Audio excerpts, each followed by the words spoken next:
Hello, it's the Art Monarch, and today I'm drawing some faces. On this page, I used a dark brown Pigma Micron. I'll probably go back into using a dark, just black ink pen later.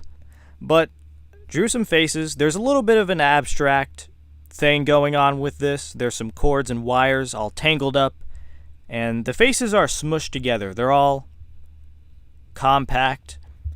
And look, this is one of those drawings that I really enjoyed, and I was in the zone. That's what I always strive for when I'm making something, when I'm out there in the sketchbook. I'm trying to get in the zone, and it's not often that that happens, but for this one, I definitely felt that. And usually it's when I'm listening to maybe an album or maybe an audiobook, and that's when I get 100% focused. But yeah, this was fun. All of the faces are a little weird. They're a little strange and different, I guess. Some of the heads have bulbs and growths that are popping off of the head, and maybe I don't know what. Look, I don't know what this is, okay? I started out wanting to draw heads, and then it turned into something else. But that's what I do. I make abstract things, and then I melt them together with more normal stuff. I like the face that's on the top right with this horn, or almost, I don't know what it is. It's sticking off of the head and it's curving. It's maybe it's a leaf. Possibly. It could be some kind of natural organic growth. And then there's some ones with glasses, and some of them are cyborgs. They have different technology and brain chips implanted into the back of the head, and then also inside of the head as well. Now, what are these drawings exactly? What do they represent? What's going on? Okay? What is going on with these heads? They're crazy, they're scary. Well, I think that there's a lot of machines.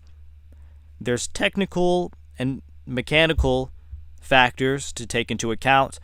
There's microchips, Neuralink technology, and I think that the spheres and balls on top of the head are growing at a very quick pace, and I don't think it's a good thing.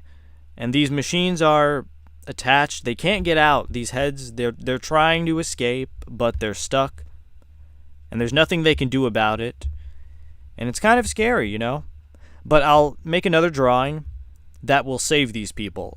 The next page will be a machine that destroys these little robots, and then we'll all be happy. So that's the idea of this drawing, basically.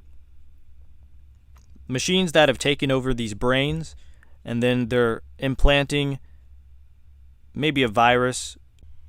I just like drawing growths on the head, okay? I like how it looks. It may not be that comfortable for these people, but it looks kind of cool. I mean, I wouldn't actually want that on top of my head. It'd probably get a little annoying walking around, and you'd probably have to lay down on the bed after a while. You know, gives you a headache, right? You'd get that, not the greatest thing. But it looks cool. It looks like some kind of alien head tentacle. But obviously, if you're in space, if these people are on other planets, then it might not be as much of an issue.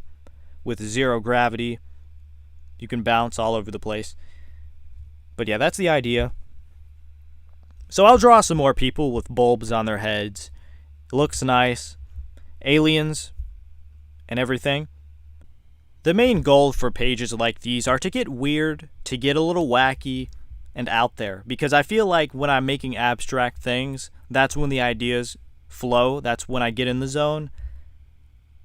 And that's when I have the most fun. When I make normal drawings, when I try to do what every other artist is doing, that's when it gets a little boring, honestly.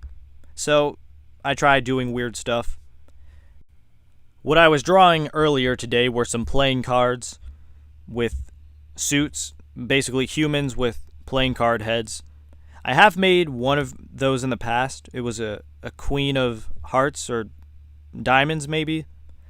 And then that was probably 3 or 4 years ago, but it looks really good actually still to this day. But I want to redo some of the drawings that I've done in the past and make them better. The only issue with making pages like this is that it takes a long time. Depending on how fast you're drawing, but if you want to make a good drawing, you should obviously be drawing slow and actually paying attention to where the nib is going. That's what I think that's an issue with why people can't draw super good. I mean, I'm not good at drawing. I wouldn't even say that I'm mediocre. I'm pretty bad at drawing, but I'm getting a little better. But that's an issue. You're not paying attention to the nib. That's where you should be focusing on.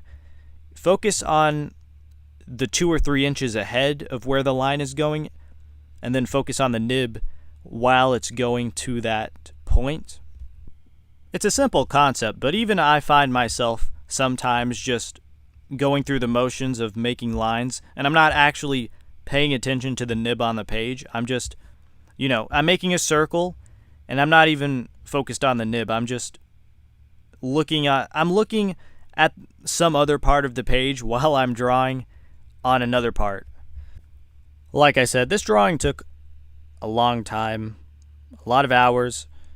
And so what I did on the bottom was taper it off, try to make it look, because I could have done more on the bottom, but I just wanted to quit, okay? Not that I don't like the drawing, but it's that I don't want to spend another 5 hours trying to make the whole thing perfect. As you can see, a lot of the eyes are closed, or they look like they're sleeping, kind of. Maybe they're fetuses, or maybe they're just sleeping. I've noticed that when I draw eyes, I don't actually draw the iris. It's just a line, which makes it a lot easier, and I just like how it looks. It looks nice. So we made some fetuses, some aliens, and we drew a little bit of mechanical engineering. But that's all for today. I did make these drawings maybe 2 or 3 days ago. This is a bit old, but now I'm recording it today. So that's all for this video.